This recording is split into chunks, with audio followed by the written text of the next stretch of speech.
आगामी पालिका निवडणूक स्वबळावर लढण्याची काँग्रेसची तयारी। आगामी मुंबई पालिका निवडणुकीबाबत मुंबईत काँग्रेसची बैठकीत मुंबई काँग्रेसच्या रणनीतीवर चर्चा।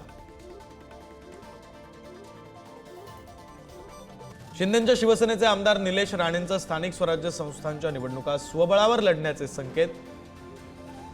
भविष्यात एकटं लढावं लागलं तर तयारी असली पाहिजे, निलेश राणेंच्या शिवसेनेच्या कार्यकर्त्यांना सूचना। धनंजय मुंडेंचा राजीनामा घेणं अजितदादांच्या हाती, दादांनी ठरवल्यास मुंडेंची हकालपट्टी। सुरेश धसांचं वक्तव्य, आकाच्या पिलावळीचा माज उतरवणारच, धस यांचा इशारा।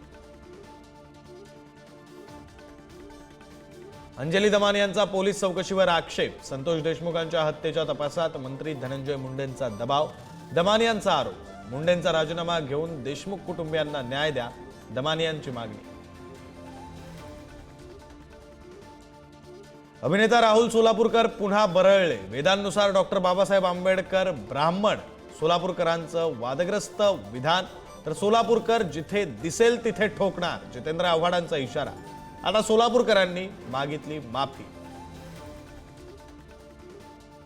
नागपूर हुडकेश्वर मध्ये विवाहित महिलेची हत्या करून मृतदेहावर बलात्कार, आरोपी तरुण पोलिसांच्या ताब्यात। संबंधांना नकार दिल्यानं महिलेची हत्या केल्याची तरुणाची कबुली।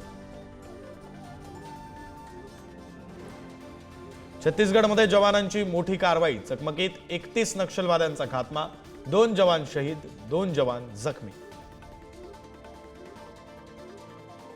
दिल्लीच्या मुख्यमंत्री पदासाठी भाजपमध्ये जोरदार रस्सीखेच, प्रवेश वर्मा, स्मृती इराणी, मनोज तिवारींसह 6 नावं चर्चेत। मोदींच्या अमेरिका दौऱ्यानंतर ठरणार मुख्यमंत्री, भाजपचं पुढचं लक्ष आता बिहार।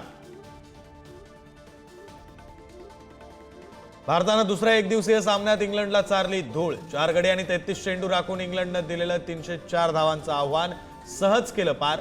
कर्णधार रोहित शर्माची शानदार शतकी खेळी।